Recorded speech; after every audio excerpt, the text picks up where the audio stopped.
September 1, 1968, Lieutenant Colonel William Jones III is dying in midair. Fire fills the glass canopy. The rocket motor behind his head ignited prematurely. Not for ejection, it simply burned. The heat is absolute. The skin on his hands liquefies. It slides off the controls. He grips the stick with raw muscle and bone. He is 90 miles from home. Somewhere in the jungle below, a downed pilot is hiding in the brush. Why did a pilot's life in 1968 depend on a plane designed before the atomic bomb? The Pentagon poured billions into titanium jets. The Skyraider cost less than $100,000. It was a fossil, but it was the only thing that worked.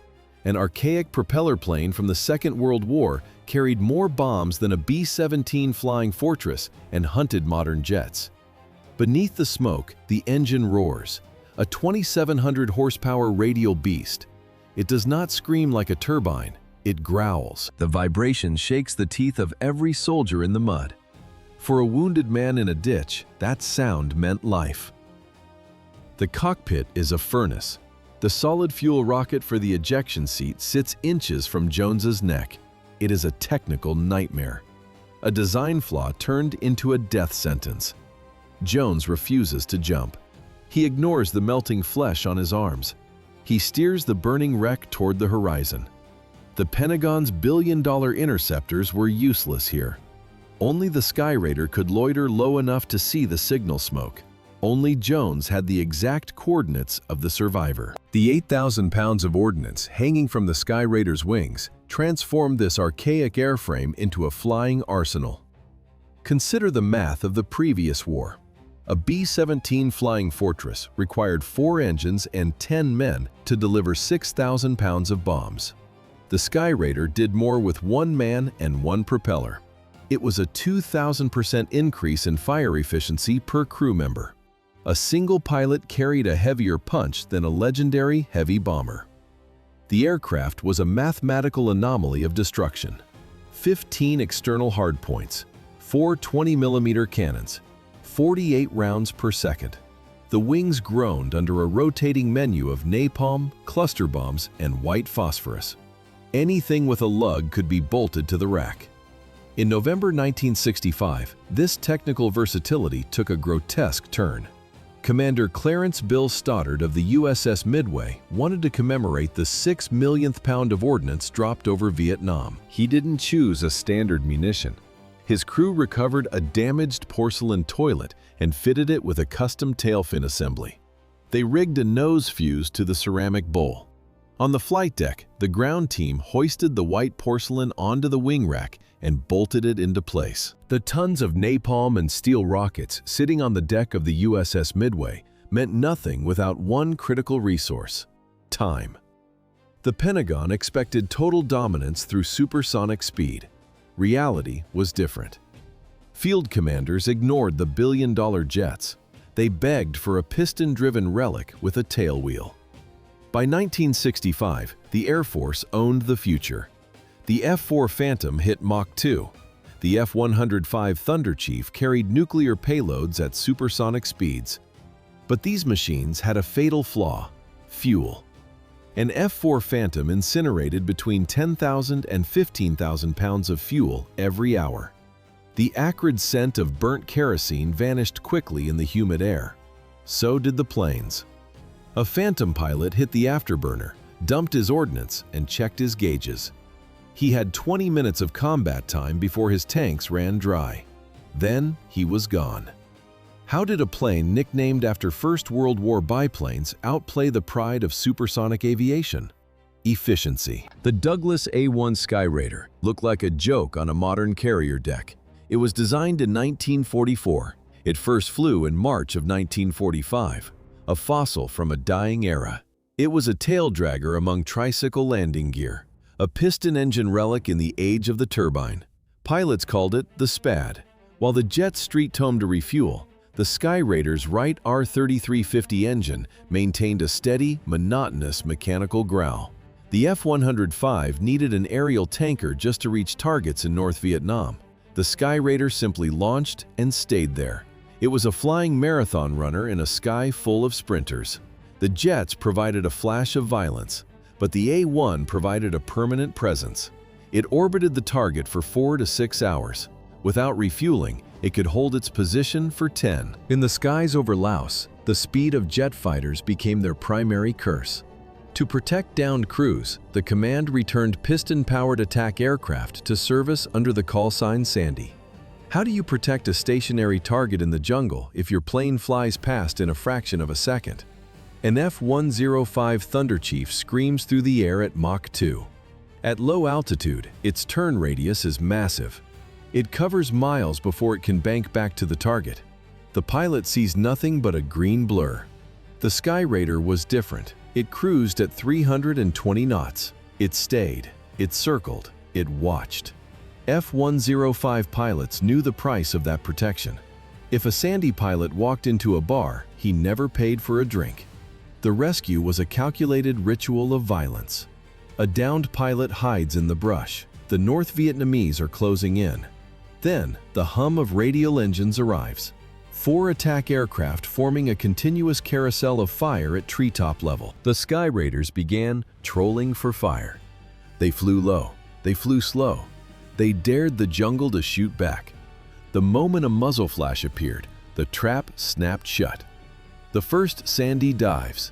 His 20mm cannons roar, a deafening mechanical hammer that vibrates through the cockpit floor. He pulls up. The second plane is already rolling in. The third lines up a napalm canister. The smell of burnt powder and gasoline chokes the air, masking the sound of a rescue helicopter creeping in underneath. They called it the Daisy Chain, an unbroken curtain of lead that turned the crash site into a fortress. But the North Vietnamese were students of American psychology. They realized the U.S. military would sacrifice an entire squadron to save one man. They stopped killing the survivors. The enemy turned the survivor into bait. They would surround a crash site with concealed anti-aircraft batteries and wait. They didn't want the man on the ground. They wanted the Sandy pilots who would inevitably come for him. This was the flak trap. The enemy tactical manual prescribed leaving the downed pilot alive, specifically to attract the slow-moving rescue escort into the center of a pre-sighted anti-aircraft kill zone. 189 sorties, 40 hours of non-stop aerial warfare. One man. The theory of flak traps received its bloodiest confirmation on May 31, 1968, near the town of Chapon. Navy Lieutenant Kenny Fields, call sign Streetcar 304, was shot down on his very first mission. He landed in the most heavily defended sector of the Ho Chi Minh Trail. To the North Vietnamese, he was not just a pilot, he was a beacon for the kill zone. 189 combat flights for a single survivor. This volume of work exceeded the weekly quota for an entire carrier strike wing. The military machine ground itself to pieces to honor a principle. It was a logistical obsession. One Sandy pilot arrived to save his brother in arms. He left in shackles. 5 years of solitary confinement in a Hanoi cell followed. A lifetime of silence for a split-second decision. The rescue succeeded. Fields got out. But the price was mathematical. 7 aircraft were destroyed or crippled during those 40 hours. The 62nd Special Operations Squadron alone lost 77 Skyraiders. 38 pilots vanished into the trees. The final bill for the rescue missions was written in metal and bone. 2 Medals of Honor, 38 Air Force Crosses, 71 rescue personnel killed. That speed of 170 knots was a death sentence near anti-aircraft batteries. But on June 20, 1965, it became a lethal trap for North Vietnamese jets. A MiG-17 interceptor screamed through the air at 600 knots. The Skyraider topped out at barely 320. One was a modern Predator, the other was a piston-driven Relic. How could a vintage bomber win a dogfight against a supersonic interceptor? The answer lay in the physics of failure. At 12,000 feet, 4 Skyraiders from VA-25, the fist of the fleet, were cruising on a rescue patrol near Dien Bien Phu. Edwin Greathouse led the flight. Clinton Johnson and Charles Hartman held the flanks. They looked like slow-moving targets, easy kills. When two MiGs appeared at 9 o'clock, the trap snapped shut. Greathouse dove for the trees. The aerodynamic paradox saved them. A MiG-17 becomes a heavy brick below 200 kilometers per hour. It stalls, it falls. The Skyraider, however, remained agile at 160. The jets overshot their targets again and again, unable to match the tight, slow turns of the propeller planes. Johnson and Hartman rounded a small hill and saw a MiG lining up behind Greathouse. The enemy pilot made a fatal choice. He turned for a head-on pass. 8 20mm cannons opened fire simultaneously. Armor-piercing shells tore through the humid air. Hartman's rounds vanished directly into the jet's intake, shredding the engine from the inside. Johnson's tracers walked across the fuselage and punched through the cockpit. The MiG's canopy glass disintegrated into a cloud of sharp fragments. The jet didn't explode, it simply stopped flying. The pilot lost control as the controls went dead. The Silver Interceptor rolled inverted and slammed into the Vietnamese hillside. The first kill looked like a fluke. On October 9, 1966, that fluke became a pattern. Lieutenant William Thomas Patton led his flight from VA-176 off the deck of the USS Intrepid. 4 MiG-17 interceptors dove from the sun. Patton maneuvered his Skyraider behind the Silver Jet. He squeezed the trigger. His 20mm cannons roared for a second, then went dead. The magazines were empty. The Skyraider was out of bullets. It wasn't out of options. Patton flipped a selector switch. Under his wings hung 5-inch Zuni rockets. These were unguided sledgehammers meant for concrete bunkers, not dogfights. He leveled the nose and fired. The heavy rockets streaked through the air. One found the target. The MiG didn't just stall, it disintegrated. The wreck plunged into the thick gray soup of the cloud deck. Patton banked hard to follow. Below him, a flash of white broke the gloom. The enemy pilot's parachute hung suspended against the leaden sky. It was the final humiliation for the jet age. This was the last time in aviation history that a propeller-driven aircraft shot down a jet. The final tally was absolute. Skyraiders, 2 confirmed kills, 2 probables, and 1 damaged. In a fair fight, the MiGs scored 0. While Skyraiders broke the rules of jet-age combat, their pilots were busy breaking the rules of self-preservation in the A Shah Valley. March 10, 1966. 2,000 North Vietnamese soldiers surrounded a camp of 17 Green Berets. The weather was a gray trap. The clouds sat at 800 feet.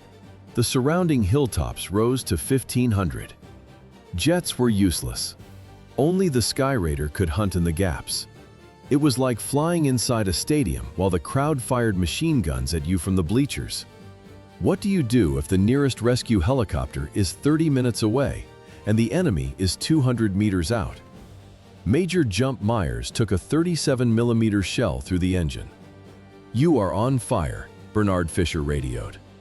Burning clear back to your tail. Myers slammed his belly onto the steel-planked runway. The aircraft exploded behind him. He dove into a ditch, crawled into a minefield, and had to scramble back toward the burning wreckage to find cover. He was pinned. Fisher dropped his landing gear. The tires hit the steel planks with a metallic scream. The runway was a graveyard of craters and debris. Fisher taxied the full length of the strip under a curtain of mortar fire. The A-1E cockpit was designed for a single pilot. There was no spare seat. Myers sprinted through the gunfire and scrambled up the grease-slicked wing. Fisher reached out, grabbed him by the flight suit collar, and hauled him headfirst into the small gap behind the armored seat. If Myers shifted an inch, he would jam the flight controls. The airframe was a sieve.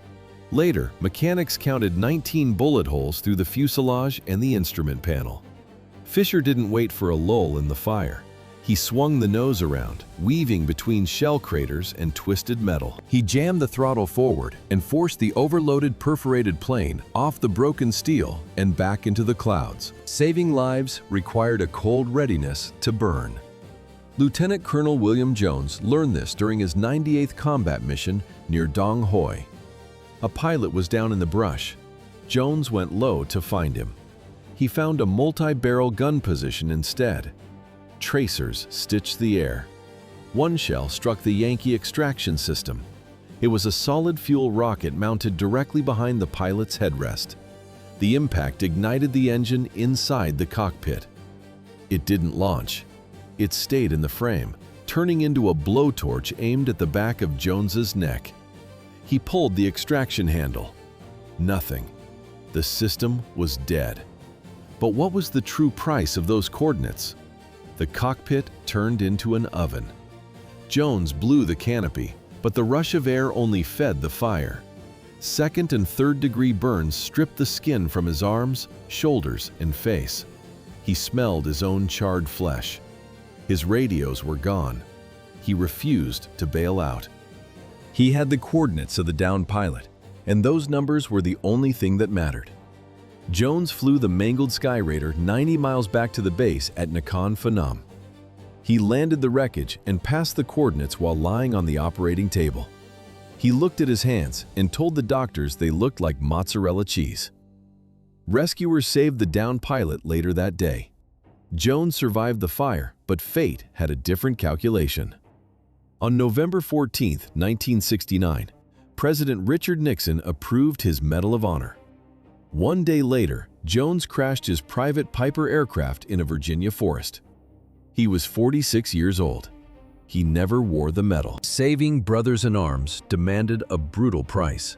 Over 9 years, Skyraiders flew 90,000 combat sorties. 266 machines never returned. The toll on the pilots was heavier. 104 Air Force airmen died in the cockpit. 104 dead pilots. Every seventh man never came home. During the bloodiest meat grinder raids of the Second World War, bomber crews faced similar odds. Why did the Pentagon systematically eliminate the only aircraft capable of fighting this war? The answer sat in air-conditioned offices in Washington. Bureaucrats obsessed over nuclear delivery. In 1965, the U.S. Naval Institute published a warning. They claimed no aircraft on the drawing board could replace the Skyraider. The Navy ignored them. They pulled the planes from carrier decks to make room for nuclear bombers. It was a strategic hallucination. Submarines had already taken over the nuclear mission. America was fighting a limited jungle war with a fleet designed for Armageddon. The bill for this delusion came due during the 1972 Easter Offensive. The North unleashed the SA-7 missile. A streak of white smoke pierced the green canopy. Flash in the jungle. The aircraft disintegrated. The oleaginous smell of burning aviation fuel choked the damp heat of the trees. In Washington, clerks simply crossed a tail number off a dry report. The heat and the missiles gutted the fleet. The Air Force began the offensive with 32 flyable machines. After the slaughter, only 13 remained. The 13 survivors didn't stop. They flew until the very last hour. April 30th, 1975. Saigon was falling. Major Ho Van of the 514th Squadron taxied his A-1E onto the hot concrete of a Thai airbase. American rifles leveled at the cockpit. The same soldiers who were allies yesterday now looked through iron sights at a brother in arms. The engine stopped. A heavy metallic clink of cooling steel echoed off the runway. The canopy slid back. Did 21st century engineers finally surpass this 1944 tech? The Pentagon spent decades trying to find an alternative, but as the door opened in Thailand, the answer became clear. Ho Van stepped out, followed by a human tide. 25 people emerged from a fuselage designed for a maximum of 4. The machine had ignored the laws of physics to save 25 lives. Heineman's engineering didn't care about weight limits. It only cared about the mission. The Americans took their gear. They took their weapons. They left the pilots devastated. Bill Sparks, an F-105 pilot, understood the debt. Skyraiders had plucked him from the jungle 75 miles from Hanoi. To a man bleeding in the brush, the Skyraider was the second most beautiful sight on Earth. Only the rescue helicopter following it looked better. The legacy outlived the war. In 2025, the Air Force officially surrendered to history. They named their new armed Overwatch plane the A-1 Skyraider II. 80 years after the original first flew, the world's greatest superpower is still trying to replicate what Ed Heinemann designed in a hotel room in 1944. They haven't managed it yet.